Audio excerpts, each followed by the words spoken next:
So I get the absolute pleasure of getting to introduce tonight's keynote. My name, as Alex introduced me, is Lizzie Garcia. I'm one of the speaker chairwomen. My co-chair, Catherine, and I didn't have a set theme in mind when we selected the panels and speakers this year. However, we did have a common vision, and that was really to empower the female voice in the world of environmental law. We wanted to make the summit a place where a variety of voices and viewpoints could be heard. We're both so proud of the steps we took to incorporate racial and gender representation at this summit, and we hope that future summits will continue to make inclusion a priority. Tonight's keynote speaker is a perfect example of a woman who made waves in the world of environmental progress. Kim Jordan is the co-founder, chair of the board, and former CEO of New Belgium Brewing. Ms. Jordan is a self-made woman who prioritized sustainability in the business model of New Belgium. I believe there is no better individual to discuss how social change, environmentalism, and the private sector can exist harmoniously.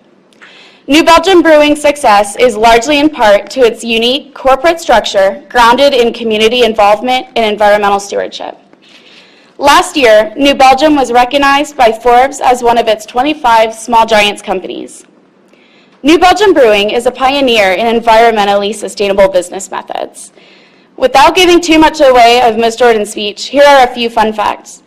Less than 0.5% of their waste ends up in the landfill, and just over 13% of their electricity is self-produced through solar and biogas energy. They source their ingredients and supplies locally, and vendors must comply with New Belgium's rigorous purchasing guidelines. A quick thank you to New Belgium Brewing and last year's speaker chairs for their involvement in putting together tonight's keynote address.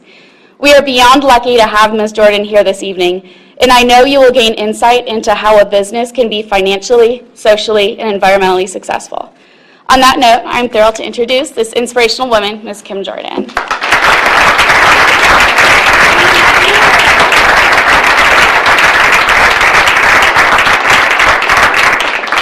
Much. That's a really gracious introduction. I appreciate it.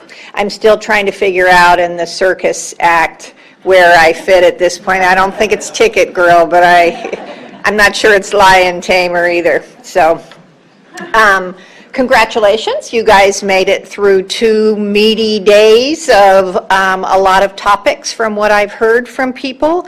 And it's my job, I think, to sort of send you out on a high note. And I'm sorry that we didn't bring beer into the room, but my understanding is right after this we'll have beer. And so I'll try to keep it focused. But I hope we'll also have time for questions. If you guys want to sort of bat things around, I love to do that.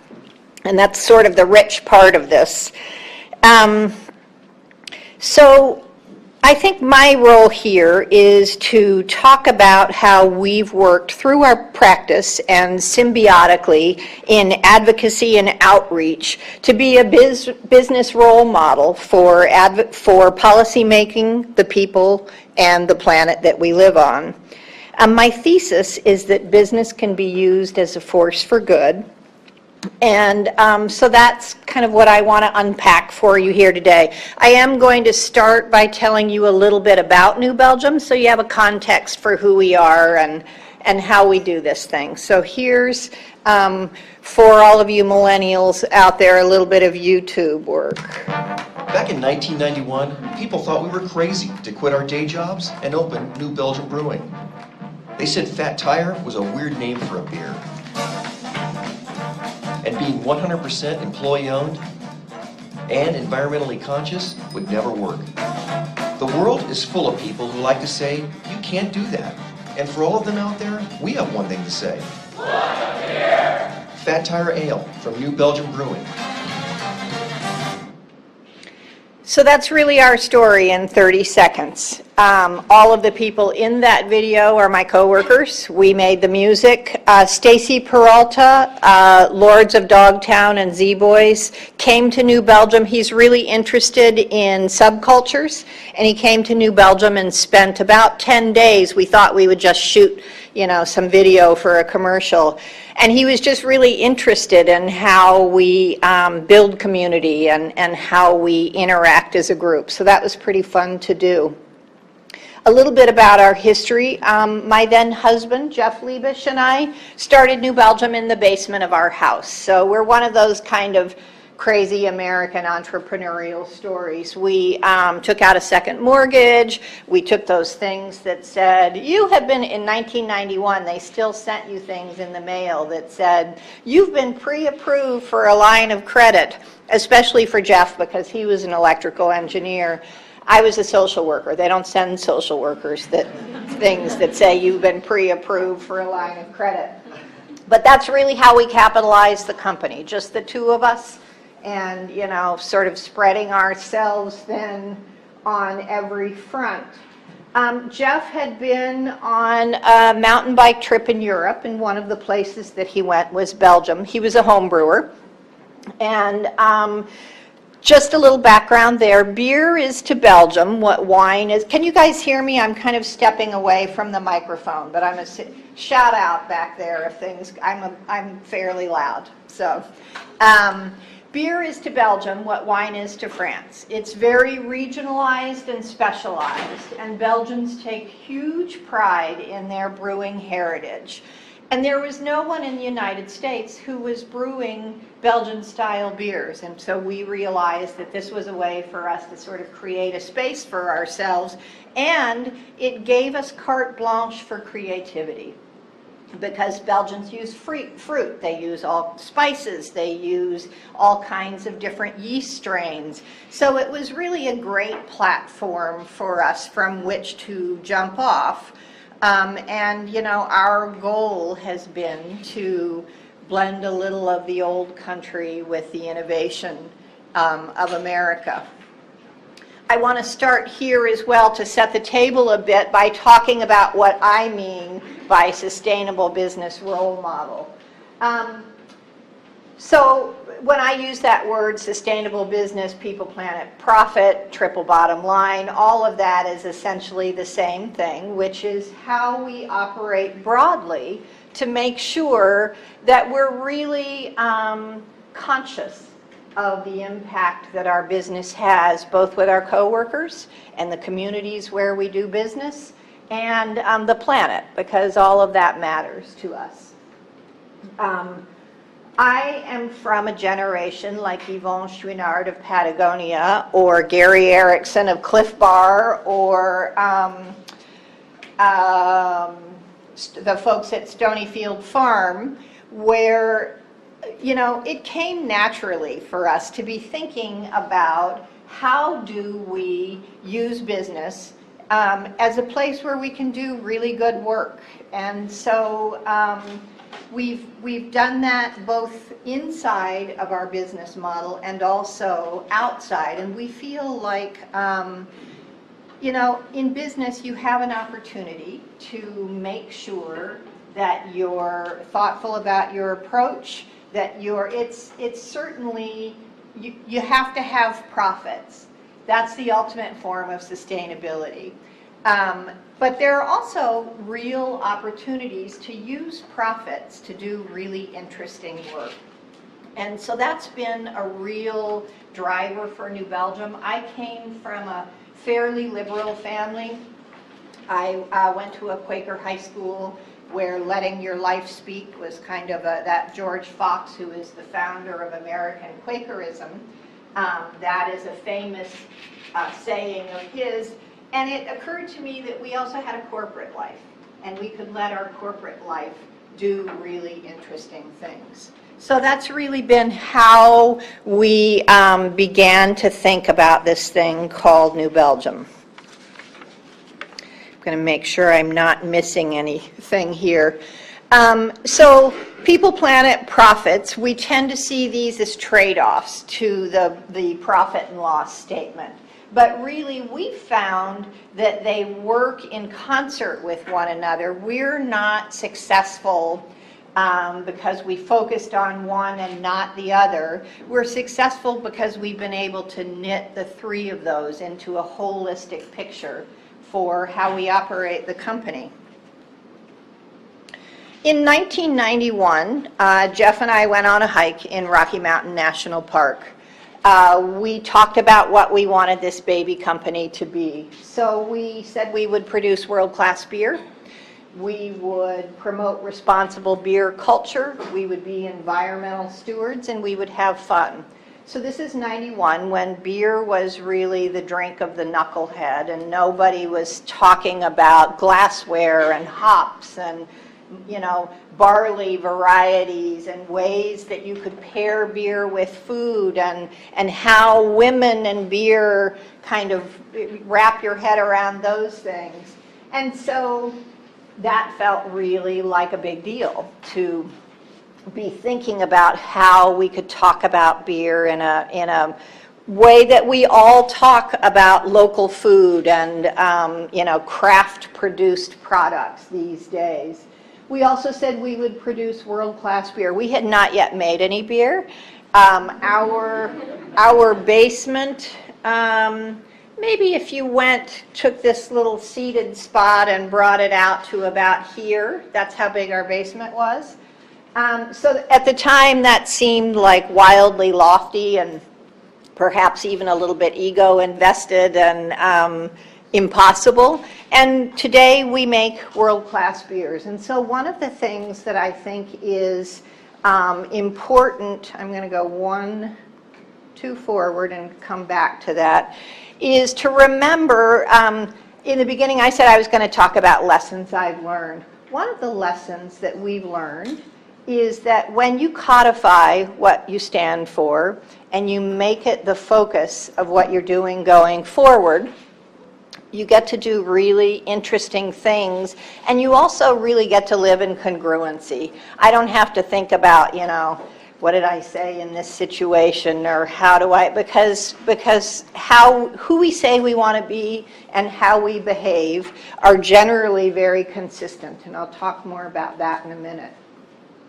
So Jeff and I had those 4 core values, and then we realized that we had nothing about our customers, and we had nothing about coworkers. And that's in part because we didn't have any customers or coworkers when we made up those core values, but it was clearly a miss on our part.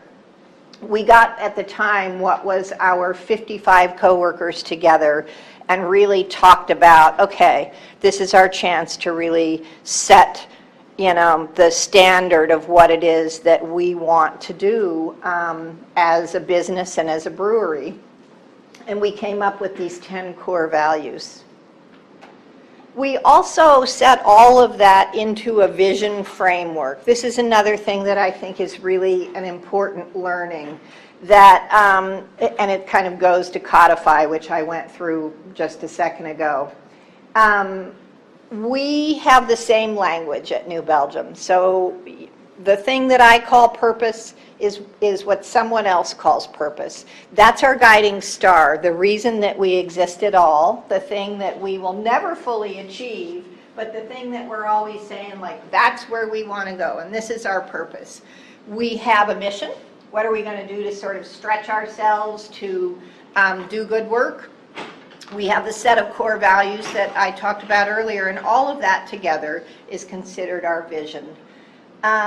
No matter what kind of work that you're doing, and really this is really the essence of, I'm not a lawyer, that's clear to you now, it will be even clearer to you as my talk goes on, but that's the essence of law, right, is that there are definitions for things. This is a big deal because it really helps alignment and gets everyone in an organization going in the same direction. So I talked about that. We practice at New Belgium what we call open book management and high involvement culture. We get all of our coworkers together, there are 800 of us now, every year, and we have a retreat, and that kicks off our strategy development. So everyone in the company can see all of the books, they know where all the money goes, they know what our strategy is. We get together outside so we can, you know, sort of feel the ground and breathe the fresh air and look at one another and talk about what matters to us. And what this year's strategy, it's actually next year's strategy, is, what are the important, every year we change the questions we ask, but we get 800 of us together and ask a set of questions and go through a whole facilitated process. We have lots of people at New Belgium who are trained in facilitation, and it gives us an opportunity to sort of, again, set the focus for who we want to be and how we want to bring the next year forward. Here's another learning. This is the brew house that was in, our basement that's about this size. It's 4 1/4 barrels, so pretty small. This is our brew house in Brew House 2 in Fort Collins, Colorado. I'm going to point out, I think,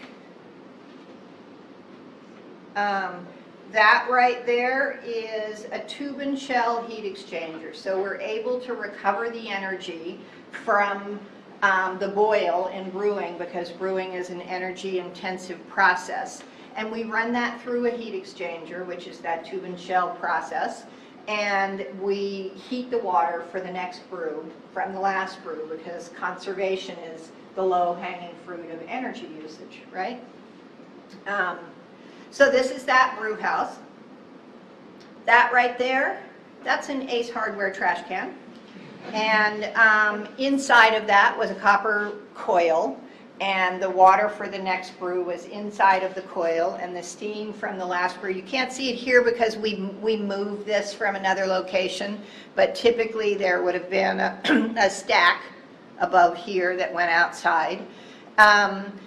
So when we were buying Ace Hardware trash cans for $8.99, or we were spending $1 million on a heat exchanger, as leaders in New Belgium, we said we want to be environmental stewards. We've said that making sure that we're thinking about those 3 parts of people, planet, profits are well executed across the company. And people know that. Leaders need to make choices that are consistent with their values, not just because it feels good, which it does, but also because you're the people that people look to say, is this really what we're doing, or is this what we say that we're doing? A lesson that perhaps in today's leadership climate in America could be maybe it is well understood, but that's another story. People can smell when you don't do the things that you say are important to you, and that's a huge learning for us at New Belgium. Some of the other things that we do, Lizzie talked for a moment, and actually among all of the things that we do, we're up to about 22% of the brewery's energy usage. It's a process. We have an internal energy tax that we tax ourselves, and so we're able to do investments in both energy and water every year. But one of the first things that we did was to create a process water recovery plant where we take the water from brewing, it has nutrients left over, we run that through an anaerobic digester, it create methane in these bubbles, we pipe the methane back to the brewery, where we use a combined heat and power plant to turn that into thermal and electrical energy, which is a really elegant way of closing a loop on a waste stream. And so that's, again, conservation, those pieces. I don't know that I'd call this low-hanging fruit, because it's been about a $16 million project, but it has been significant in terms of our energy usage and satisfying. And someday we may have policy in this country around, carbon markets, and then we'll be on the front end of that. Probably not real soon, though. We also have the largest private solar array in Colorado, and this continues to get bigger because we have that opportunity to use our internal tax to be able to make sure that we're creating more renewable energy. And we work with the Department of Energy, Colorado State University, our local city government on smart grid management, because we're a very large user of energy. We're very close to a substation. We have a lot of renewable on site, and so we're able to help them to understand how you pull energy on and off the grid in a way that works for a community. We do that because we like intellectual curiosity, and we also like to be a part of the community. And so it's a way to sort of move the body of knowledge where some of these things are concerned forward. So it's satisfying for us. We have a brewery in Asheville, North Carolina. I don't know if any of you get to Asheville? Okay. Asheville's a pretty fun town. We were really excited to be there. This is a rendering. I have an actual photo coming up in a moment.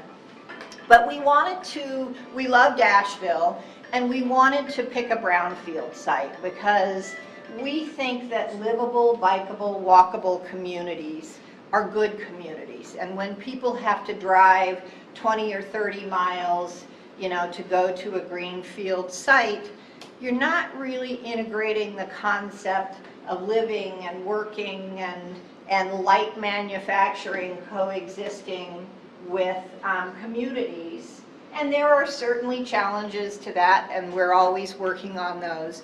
But we think that just like windmills in the view shed are either problematic or they're seen as this thing we do to make sure that we can power our lights and our computers and our refrigerators, we think that's an important part of being a demonstration.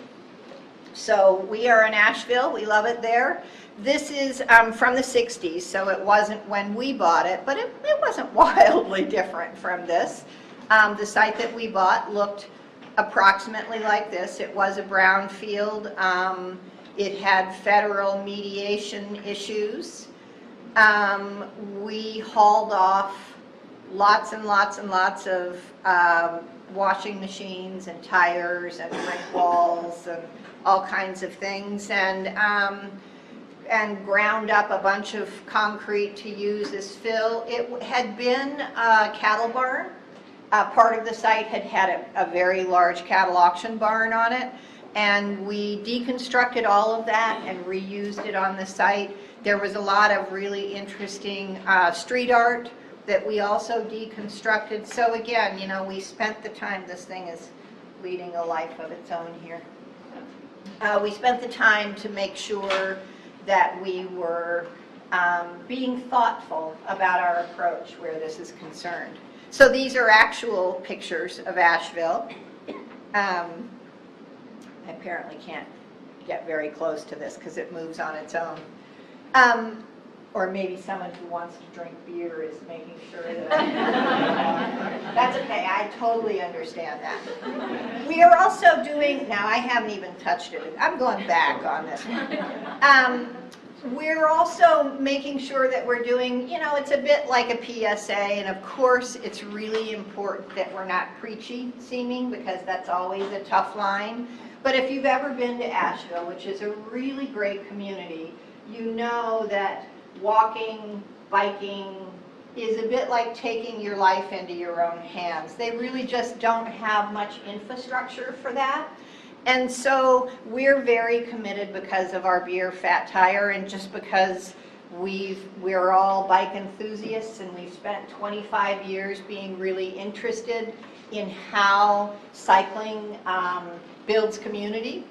And so we started sort of doing some kind of moving PSAs where we have little reminder kind of educational signs on the backs of our trucks for people to remember that communities have cyclists and they have pedestrians, and that we need to stop for them when they're in crosswalks.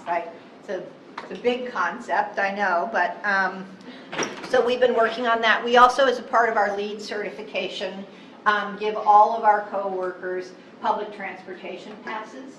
so that they can both use public transportation to come to the brewery, and they can also use them at any other time that they want. So an effort to sort of underwrite that notion of livable, bikeable, walkable communities.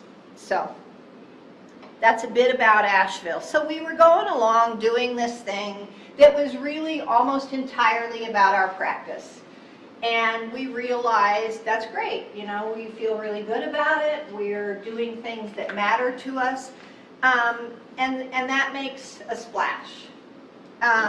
But we recognized that we were really squandering the ripple, that we had this opportunity to make sure that we were working on policy and advocacy and using our brand to do interesting things. It's why I come to things like this, because you all will be out there someday doing soon, I think, in a lot of cases. Some of you are clearly out there doing what it is that you do, and I want you to be thinking about how, you know, what are the ripples and what are the interesting things. You guys in your bathrooms have a, in the women's room, I don't know about the men's room, I wasn't there.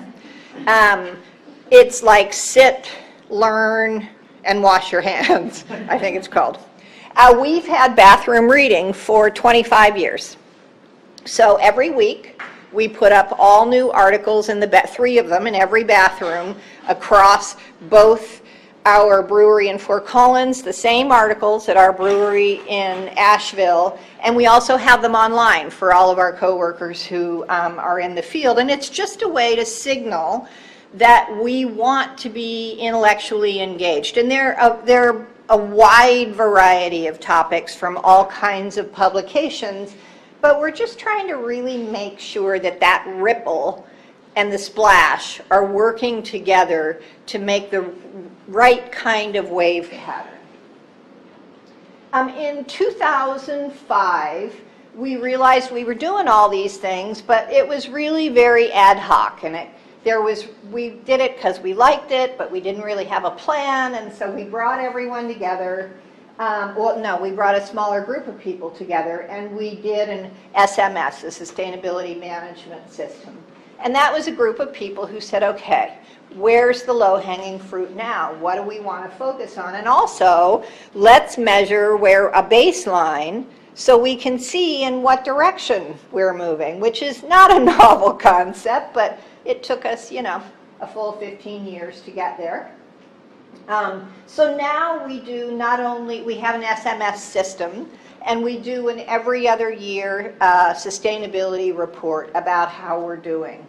And that really came from this realization that it's a process. I said that earlier. We are never going to have this thing totally nailed down, but we are always committed to making sure that what we're doing continues to be, you know, forward-looking and improving on what we did last. And so we produced this. It goes on our website. We did a carbon footprint analysis of a 6-pack of fat tire. We published that so that all of our peers in the industry could see what we do.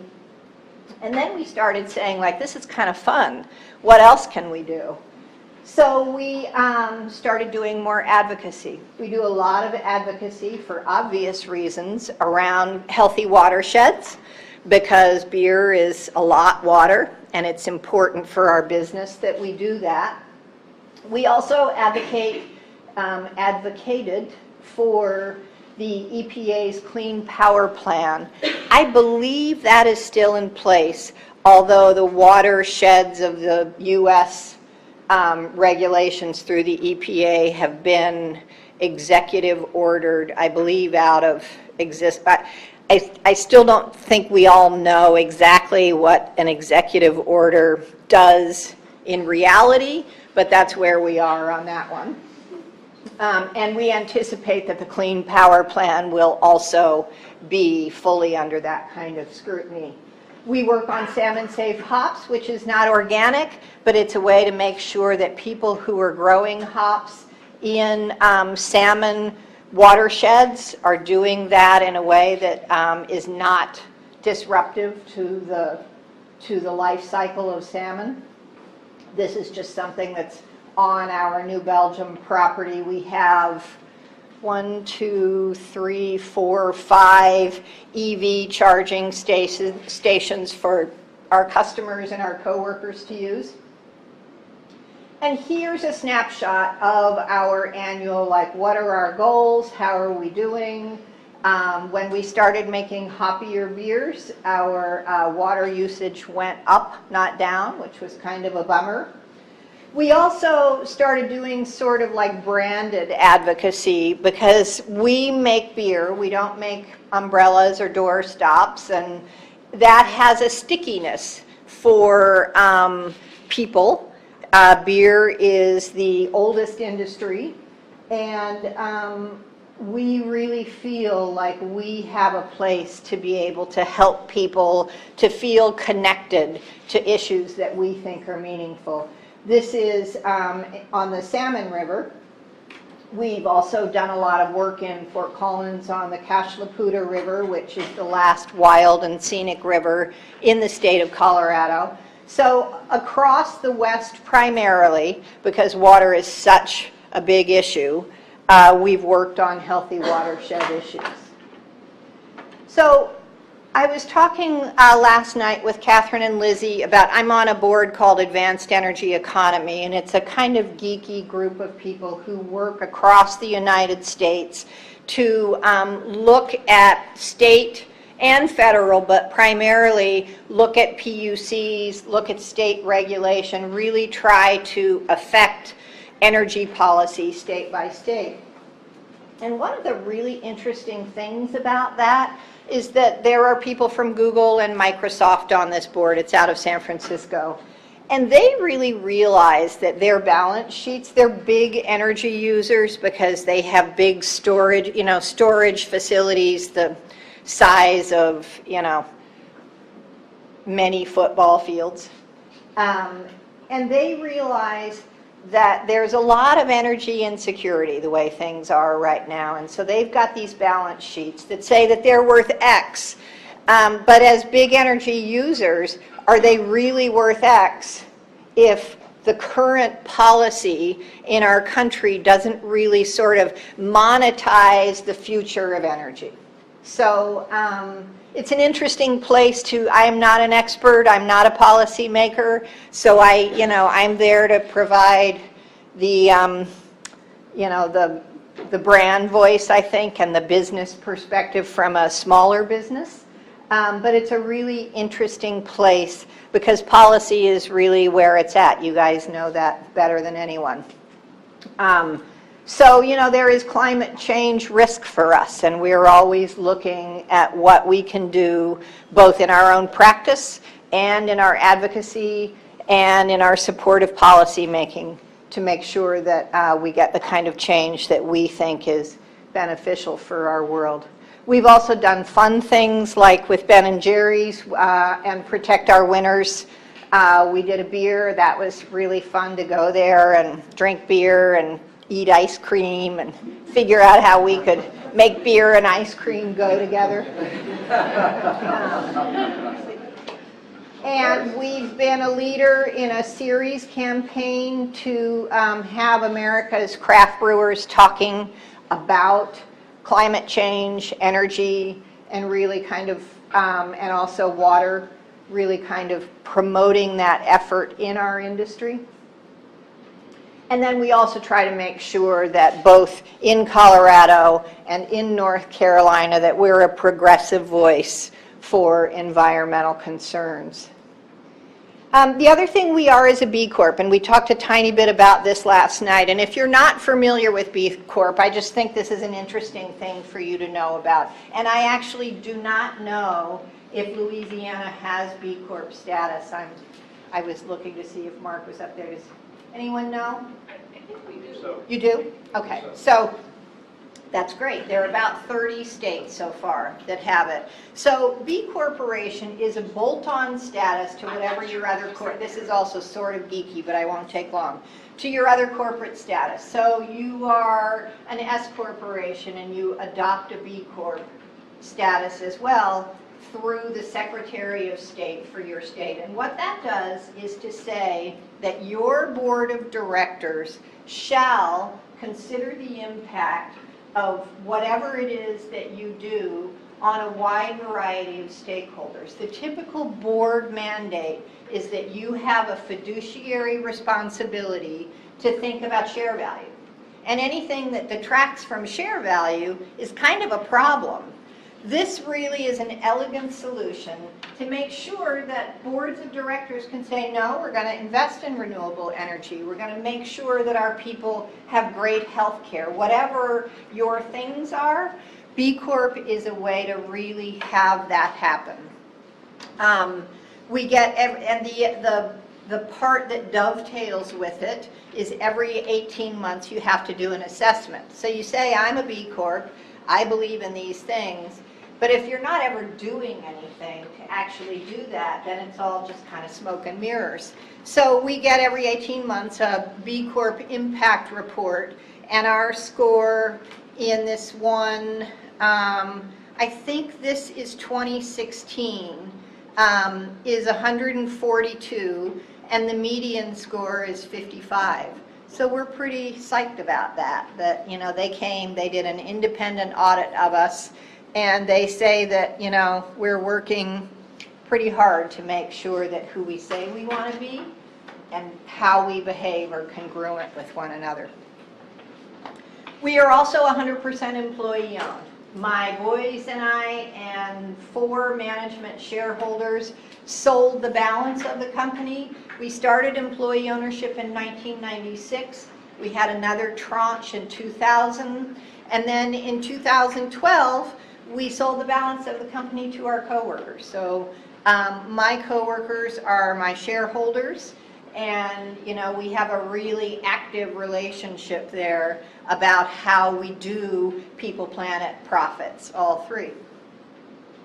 This is my friend Eric Salazar, and it's his company as much as it's my company, which is a really, creates an energy between open book management and high involvement culture and sharing across the company, not just management, but across the company equity. It's an incredibly powerful engine for us, and we're pretty, it has its moments where we think, oh, is this really going to work into the future? But we're pretty committed to making this a model, because one of the things that we see, there is increasing evidence that the gap between the haves and the have-nots is widening every year. And we think not only is it a matter of global security, that people feel like we're all participating in the system of, you know, living a good life, it's also really interesting to build a community of people who are your partners. We have a management group. It's not anarchy. We don't vote on everything. But there are a lot of places where we look to them for guidance, especially in their own expertise within the company. So they go through financial training. Jack Stack, The Great Game of Business, is kind of the father of the open book management movement. If that's something that interests you, this is kind of the seminal book on the subject. The last few things I wanted to talk about here are just things that I've learned over almost 26 years of doing this. The first one is that you get so many opportunities to work with people and watch them get their groove on and like have their gig and do whatever it is that they do. And I find that the most satisfying part of what I do. And I get to do a lot of really satisfying things. So this is one of my coworkers, Lauren. Actually, her name is not Salazar anymore. It's Limbach. But she started out as an administrative assistant and said, you know, I think we need a sensory program. She has a degree in social work. She trained herself on sensory science. She ran a sensory program. Then she started also working in our wood program. And both as a blender of wood beer and as a sensory scientist, she is considered one of the world's experts. And she did that all by herself, which I think is super cool and really gratifying. So you'll have opportunities to think about systems, create openings for people to be able to step through and grow and be the very best people they can be, and it will be worth it to you to do that, and I encourage you to go for it. Another thing that we think is really important, this is part of our wood cellar, is to keep the main thing the main thing. We are craft brewers. It's an ancient trade. And that is really at the very heart of who we are and what brings us to the task every day. And, you know, you need to make sure that that pride and innovation and just sort of expression of love for beer, you know, shines through the organization all the time. I also think, this is a huge one for me, I'm a big believer in ceremony and ritual. This is a Tour de Fat. It's certainly not Mardi Gras, but in Fort Collins we have 26,000 people who participate in a bike parade, probably 2/3 of them dressed up. So it's wall-to-wall, or curb-to-curb bikes for 3 miles for a very short, it's actually a short parade, but it takes much of the day because of that. And then we, have a celebration of music and beer that follows. And we also have lots of opportunities among us to create ceremony and ritual. This is 2 lessons in one. This is Tony Danza. He has very long arms. We have an employee ownership ceremony every year. So everyone who is inducted into ownership stands up in front of their tribe to talk about what ownership means to them. And we're big huggers at New Belgium, and we found that the hugging was taking even longer than the ritual of talking about ownership. And so someone made Tony Danza, because of the song, Hold Me Closer, Tony Danza. Why? I have no idea. I don't need to know why. It doesn't need to, I don't need to think that's wildly funny. It's grown on me over the years. But the fact that people are thinking about how do we solve problems, create community, have fun, be playful, I need to be sure that I am not getting in the way of that, because when you're the boss, it's easy to get in the way of that stuff. So I try to say yes, absolutely, as often as I can, because there are just too many places in our lives to say no. And, it's important. We spend a lot of time together in this thing called work. And if it doesn't feel meaningful and like you're connected and you've built a community of people who have your back and they want the best for you and they expect your love and talent, to come to the fore regularly, I don't know why we do it. And so I think it's a really important part of what makes this feel magical for us and makes it feel magical for me. And so, remember to say yes whenever you can. I'm going to show a little clip. Please allow me to introduce myself. I'm a man of wealth and taste. I've been around for a long, long year. Stole many a man's soul of faith. Pleased to meet you. Hope you guessed my name. But what's puzzling you is the nature of my game. For one quickly, white kings and queens, for the tender case, for the guys they made.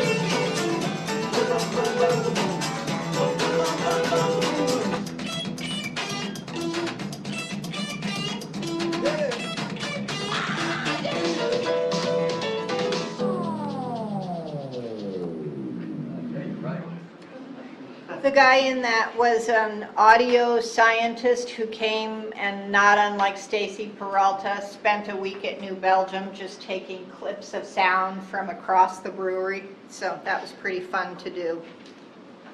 And here's my last learning. If it's not fun, it's not likely to be sustainable.